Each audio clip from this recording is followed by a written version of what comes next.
Bonjour tout le monde, bienvenue sur ma chaîne Training the Trend. Nous sommes aujourd'hui le 5 février 2022. Je n'ai pas trop eu le temps de tourner des vidéos ces derniers jours. Cependant, on a maintenant un Bitcoin qui commence vraiment à rebondir, qui évolue confortablement pour le moment, en tout cas au-dessus des 40K. On va passer assez rapidement sur la charte au final, enfin en tout cas sur la charte journalière au final, puisque c'est le week-end, il y a un peu moins de volume, donc je vais en profiter pour vous montrer d'autres choses et vous parler un peu plus de macroéconomie et de ce qui s'est passé un petit peu dans le monde, notamment avec la BCE qui est intervenue ces derniers jours. Donc on va tout de suite d'abord sur la charte du Bitcoin. Alors c'est laquelle qu'on a travaillé, c'est celle-ci. Je vais remettre nos niveaux sur lesquels on avait travaillé ensemble.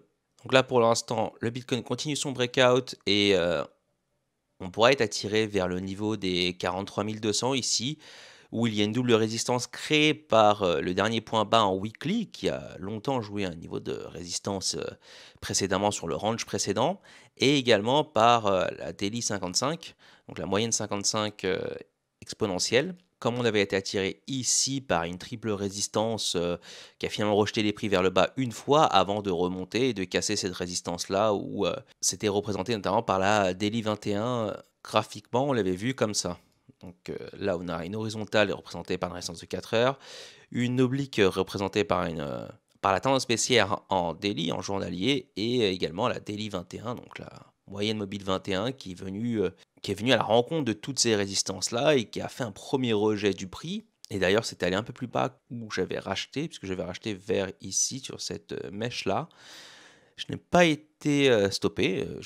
Si, j'ai eu une position qui a été stoppée, donc la majorité de mes positions sont restées longues et finalement j'ai pu prendre la hausse par rapport à laquelle je ne m'attendais pas, en tout cas pas de cette ampleur-là. Même si effectivement mon biais était haussier sur, on va dire, entre le court et moyen terme, de par ma lecture en 5 jours et weekly dont j'avais déjà parlé précédemment, mais on va revenir dessus un peu plus en détail aujourd'hui.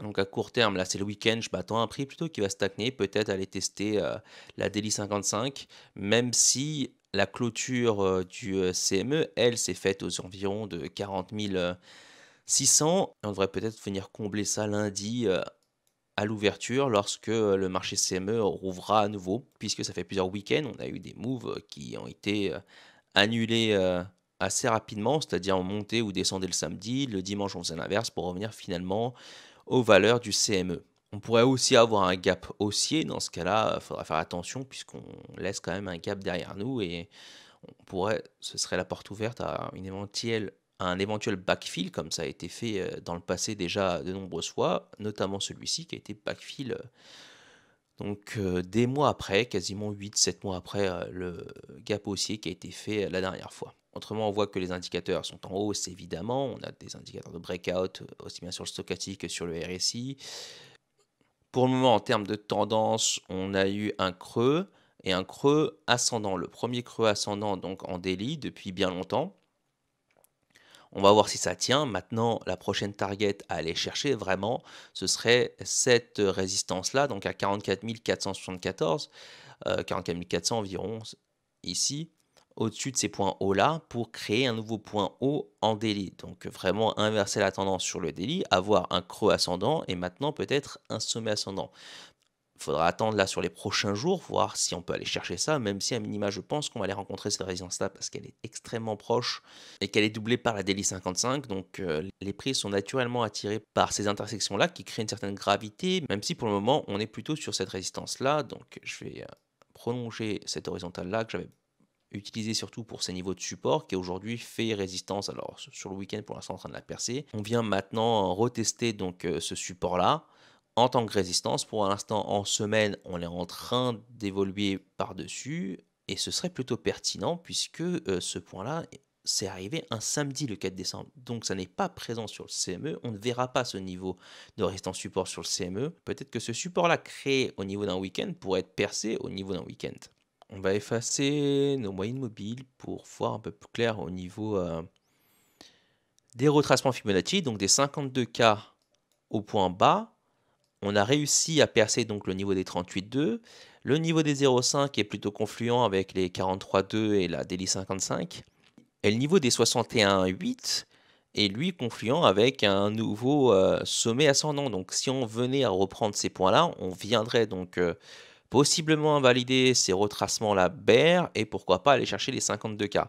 Pour le moment, c'est bon signe qu'on est venu casser les 38,2, ce qu'on n'avait jamais fait de par le passé sur même des petits retracements. Donc là, on a réussi à rechercher les 38,2.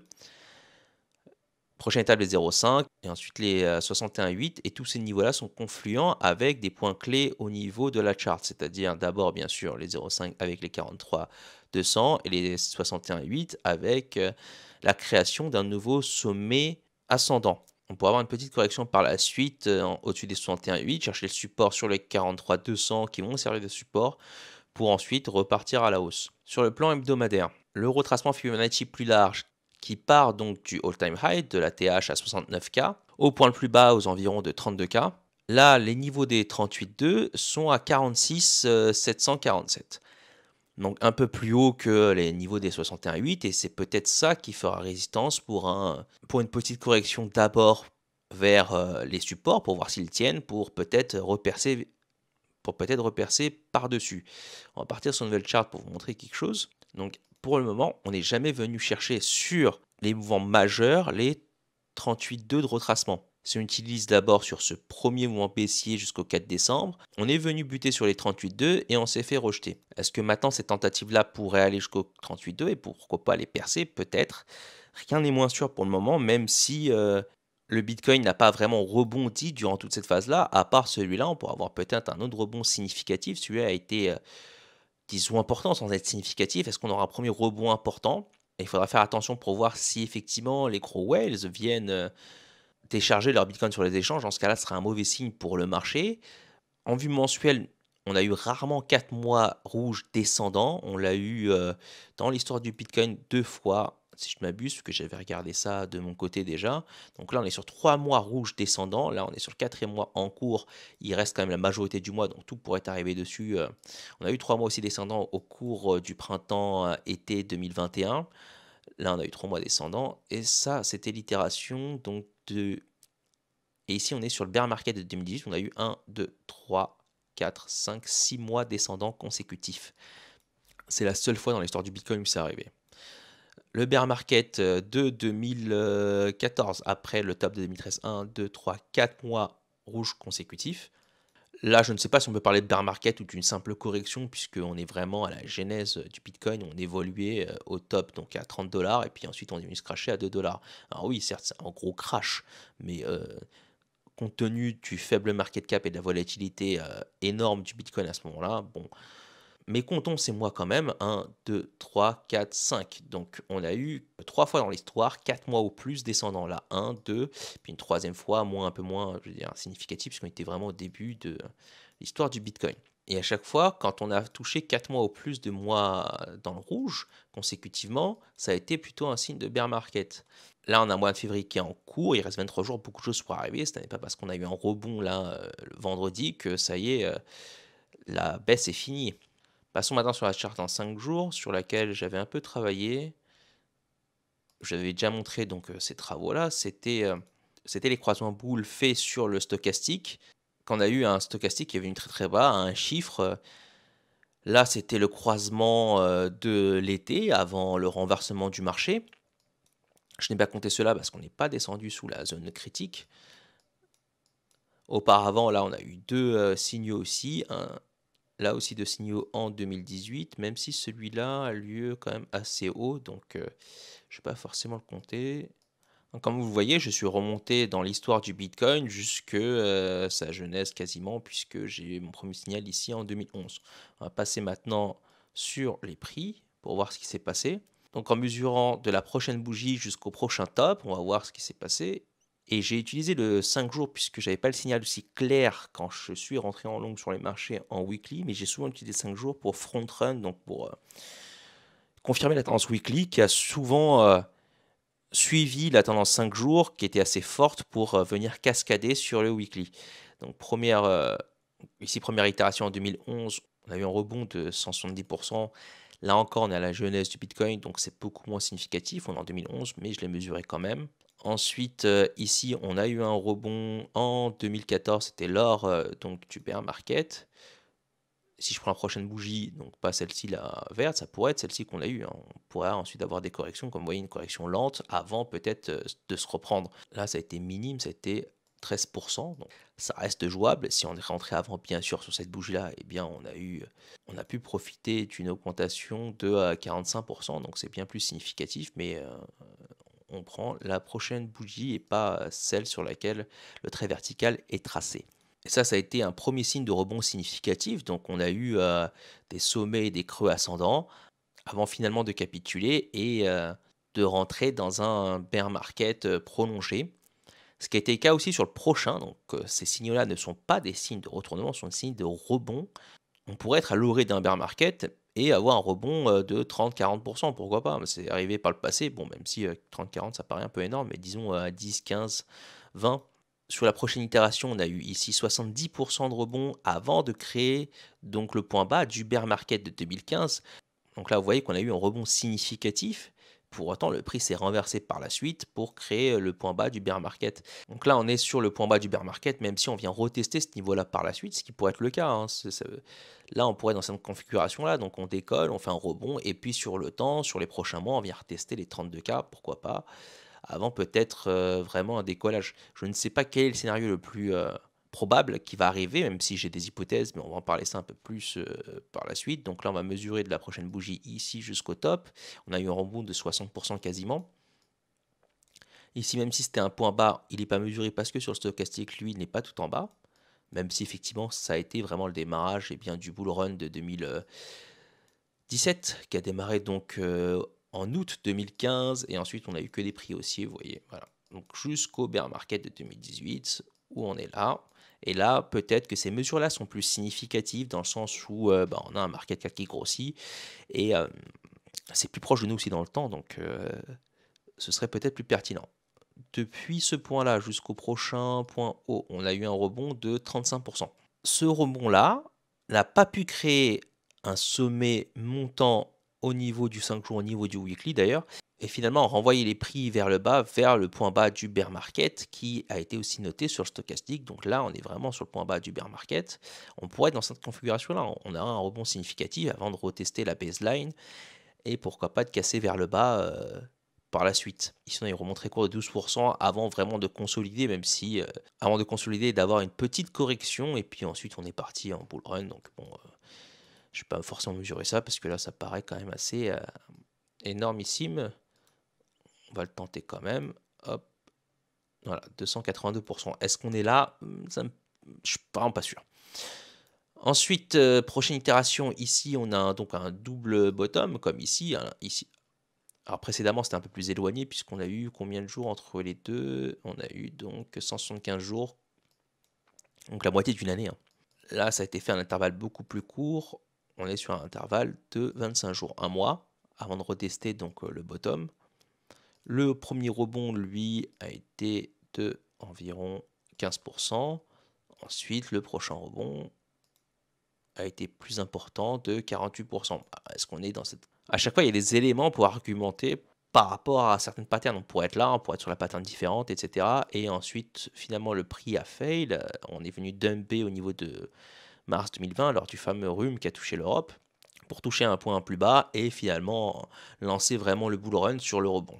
Prochaine itération, c'est le point bas de l'été. Donc, a lancé une deuxième jambe haussière pour venir faire un nouvel ATH, un nouveau record haut à 69 000, qui a battu donc les ATH du printemps. Maintenant, on serait sur cette itération-là. Donc, le croisement a lieu sur cette bougie confirmée ici. C'est celle-ci qui croise. Donc, si on aurait un rebond de 15%, là, on est déjà à 17-18%, quasiment 20%. Donc, on est déjà sur les rebonds minimums qui sont passés. Est-ce qu'on irait plus haut? Peut-être. Est-ce qu'on s'arrêterait là? On voit qu'il y a des résistances quand même qui s'accumulent autour de 43-44 000. Si on venait se faire rejeter à 43 000, on ferait un sommet descendant et renvoyer les prix à minima vers la base des 35-32K. Si maintenant on fait le même travail donc en weekly, puisque je l'ai fait aussi en travail hebdomadaire, maintenant on peut passer aussi en hebdomadaire, mais on a à peu près un portrait similaire. On va remonter aussi donc au début, là en 2011, on a deux signaux, on a un double bottom qui est créé. Le premier rebond, lui, est déjà important, il offre un rebond de 57%. avant de retester le bottom et de repartir. Ensuite, bear market de 2014, le premier rebond lui a donné 52%. 2014, qui a été un rebond avant de corriger comme le précédent d'ailleurs, puisque ça n'est pas une relance du bull run. 44%. Donc vous voyez que c'est des rebonds qui sont tout à fait jouables, même si je le rappelle, là on est à la jeunesse du Bitcoin en 2015, où le Bitcoin ne pèse pas bien lourd, il pèse 240 $, 400 $, donc une volatilité bien plus importante, 59%. Et ce qui est plus intéressant, c'est ici, donc en 2018, premier rebond, lui, de 50% environ, et ensuite le reste, une consolidation suivie donc d'une hausse assez importante de 170% environ, comme déjà vu en 5 jours. Là, pareil, un rebond avant une correction, mais c'est...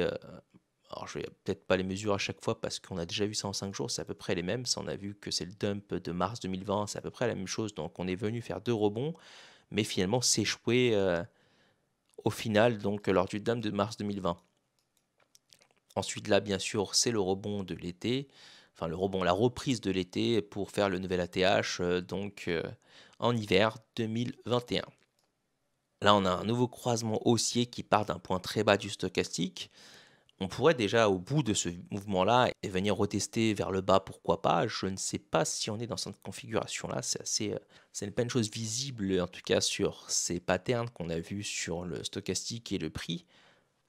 On va maintenant s'intéresser à la macroéconomie et notamment au NFP qui est l'indicateur du chiffre d'emploi,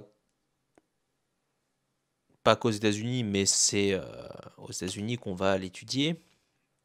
Donc c'est la création d'emplois dans le secteur non agricole, donc ça concerne les secteurs de l'industrie et du service. Et ces chiffres donc du NFP, de l'emploi américain qui ont été positifs, a fait reculer le dollar et fait valoriser l'euro. Alors pour quelle raison exactement? J'en suis pas sûr, je ne suis pas un expert du forex. Et j'ai essayé de recharger un peu ça, donc parfois le NFP baisse et le dollar baisse, parfois le NFP baisse et le dollar monte, donc tu as eu les deux mouvements qui sont faits dans les deux sens. Je ne suis pas sûr qu'il y ait un lien direct sans, on va dire, intermédiaire, sans autres acteurs ou signaux macroéconomiques qui font que le dollar ou les autres monnaies montent. Je vais revenir sur quelque chose qui est souvent discuté, notamment sur Twitter et le reste, c'est le DXY, le DXY, le dollar index. C'est le dollar qui est mesuré face à d'autres monnaies, face à un panier de basket dont majoritairement l'euro, qui pèse à peu près pour la moitié, il me semble, de ce panier de basket. Je n'arrive plus à retrouver la donnée exacte, mais je l'avais vu déjà passer il y a quelques mois, peut-être un mois. Où est-ce que je peux avoir une chart clean de ce truc-là? Donc on va retourner là.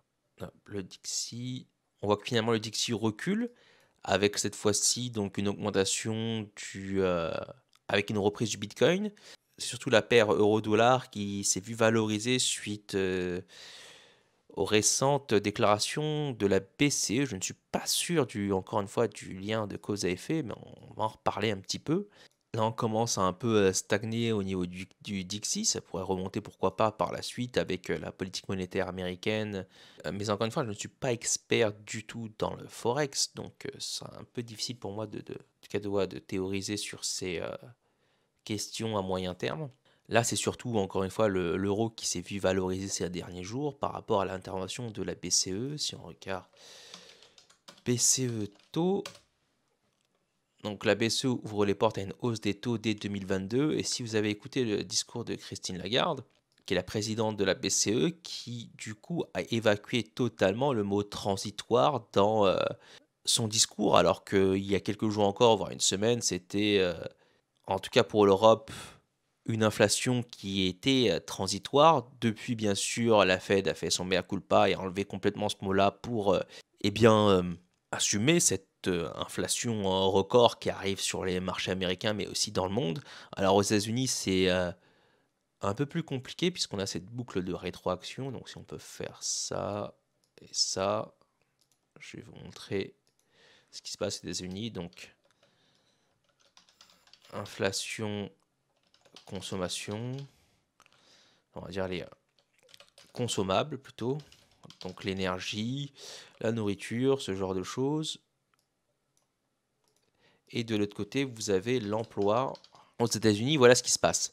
On a donc les consommables, les prix des consommables qui montent en raison notamment des prix de l'énergie et aussi d'autres facteurs.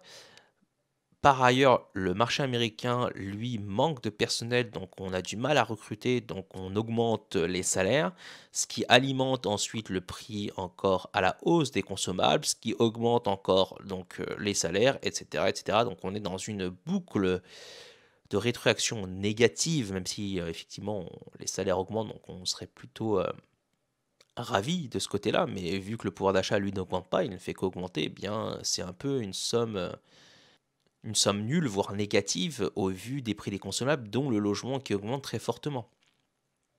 En Europe, nous n'avons pas ça. Les salaires n'augmentent pas, l'emploi n'est pas saturé comme aux États-Unis, on n'a que les consommables qui montent, donc on est dans une situation encore pire, entre guillemets, du côté pouvoir d'achat qui le concerne tout un chacun.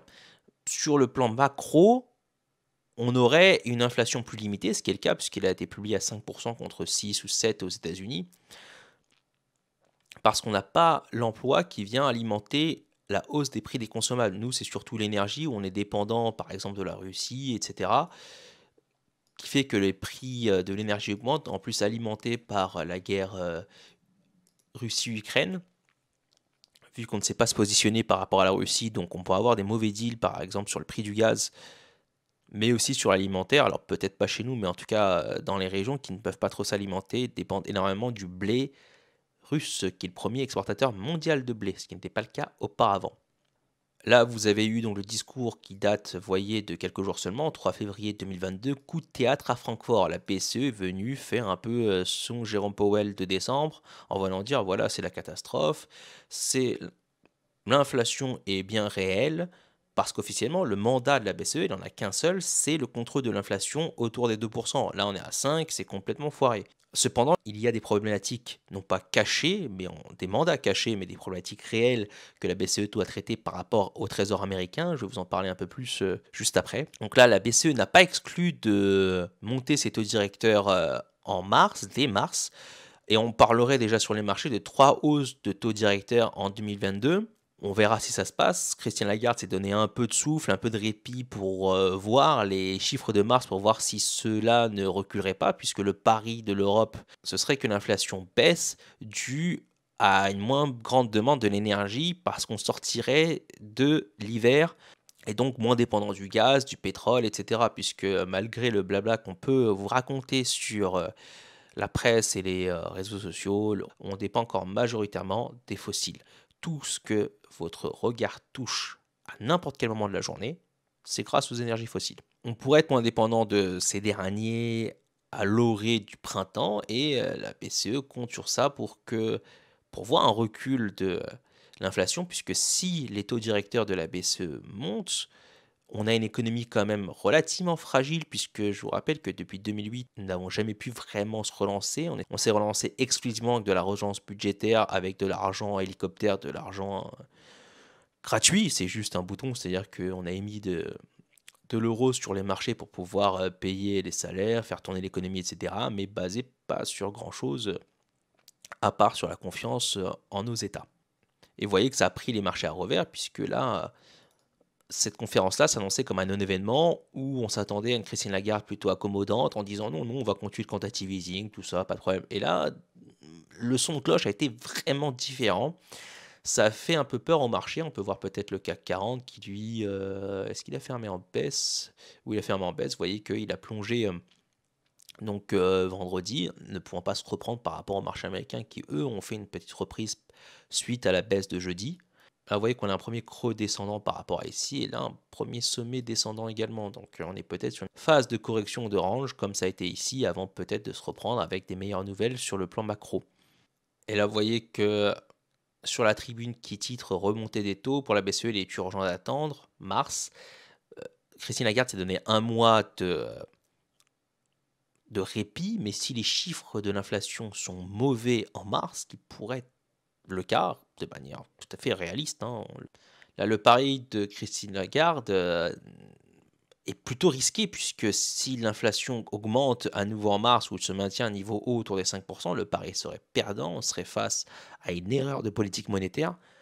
Je ne sais pas si vous connaissez un peu la problématique des énergies fossiles, euh, et notamment des shale oil qui s'appellent gaz de schiste, pétrole de schiste en français, donc huile de schiste là, mais c'était, c'est une exploitation extrêmement coûteuse et polluante où on creuse sans avoir vraiment de conviction sur ce qu'on va trouver, donc on creuse tant qu'on peut, et en plus ça se fait de manière aussi latérale, enfin c'est un peu compliqué, mais on a arrêté la production des shale oil, en tout cas en partie pendant la crise, pendant la pandémie. Omicron a peut-être fait un peu peur, mais même si là les marchés et les différents États semblent prendre le pli, à savoir que Omicron ne serait pas si problématique que ça. Et même chez nous, on parle d'assouplissement, donc un miracle. La production de shale oil pourrait donc reprendre, en tout cas de manière massive, mais c'est plutôt coûteux et lent, donc on n'est peut-être pas prêt à... Et pas forcément que des shale oil, mais aussi du pétrole conventionnel, par exemple, par rapport à l'OPEP, de reprendre la production de manière massive, et ça prendra un peu de temps. On a déjà un baril qui frôle les 100 dollars, baril de Brent, prix.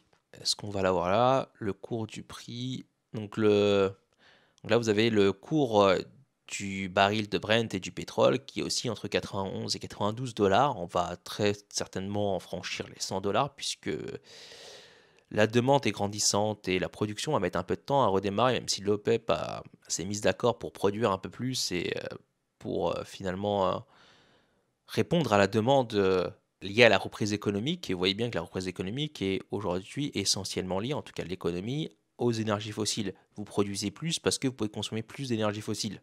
Et vous voyez qu'on commence un peu à avoir des unes un peu partout sur cette production de pétrole. Je vous en parle un petit peu là simplement parce que je ne crois pas au pari de Christine Lagarde qui mise donc sur une baisse de la demande énergétique qui ferait tasser un peu les prix de l'inflation.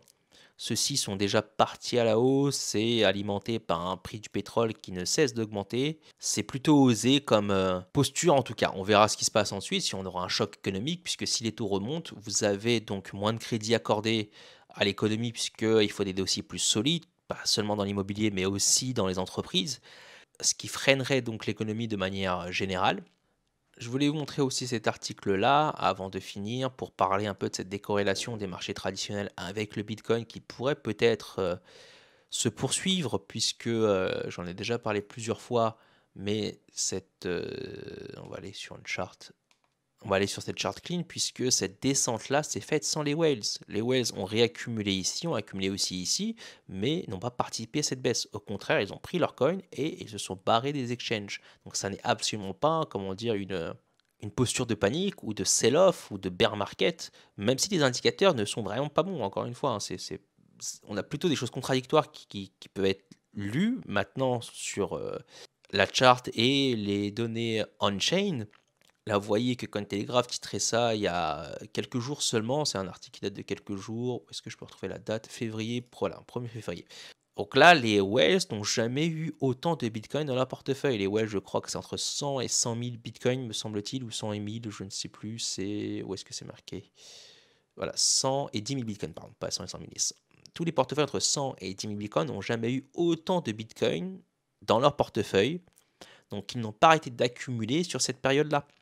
Et ils n'ont pas encore vendu, ni les mineurs d'ailleurs. Donc aucun de ces deux groupes-là n'a vendu durant cette baisse. Il faudra surveiller si ces derniers reviennent sur les marchés. Pour l'instant, c'est pas ce qui est prévu. Alors, où est-ce qu'on a cette data-là? C'est ici, voilà, là, c'est la réserve de Bitcoin sur les exchanges. Vous voyez qu'elle n'a fait que descendre depuis donc un an. Alors, je n'ai que les dates depuis un an sur CoinGlass, mais je suis sûr que ces données-là peuvent se retrouver ailleurs assez facilement.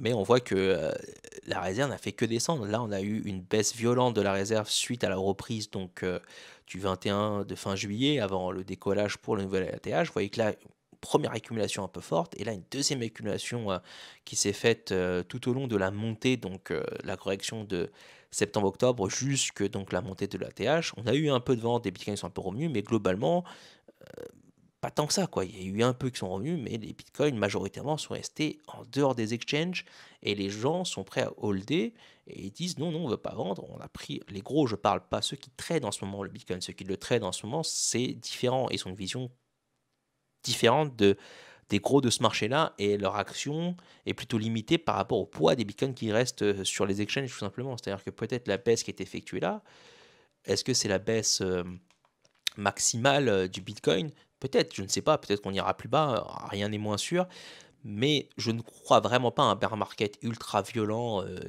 comme certains peuvent l'annoncer peut-être sur Twitter ou autre à 10 000, 15 000 K, du bitcoin sans la participation des whales.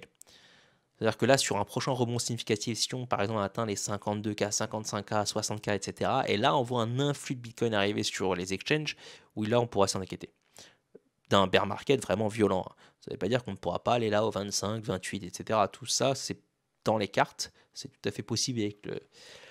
C'est encore tout à fait possible, mais une baisse violente de 80%, comme on l'a vu par le passé, à mon sens, c'est à exclure sans l'influx de Bitcoin qui arrive sur les marchés, comme ça a été là. Ici, les whales ont vendu massivement et ils ont réaccumulé là, également ici, pour ne plus vendre leur Bitcoin au final. Est-ce que là, on a des gros portefeuilles qui se disent, tiens, s'il y a une inflation, le Bitcoin serait un bon asset pour se hedger, pour se protéger vis-à-vis de l'inflation? Peut-être.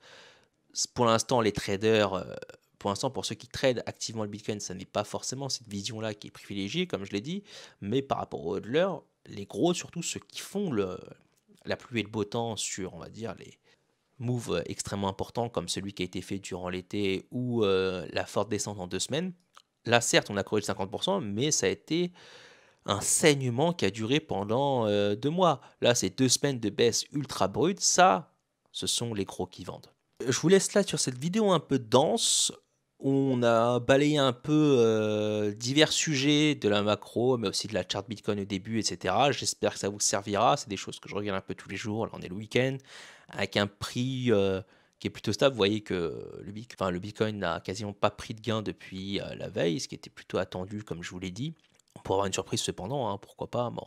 Mais bon, on aura le temps de voir ça demain ou après-demain, si c'est le cas. Du reste, voyez ce qui pèse un peu sur la tête des marchés aujourd'hui et peut-être des corrélations, pourquoi pas, à souhaiter du Bitcoin, en tout cas par rapport au marché traditionnel, comme ça l'a été parfois dans le passé. Sur, disons, 2021, non, pas trop, mais par le passé, on a déjà pu voir une certaine décorrélation, ce qui est en train de se voir déjà depuis une semaine.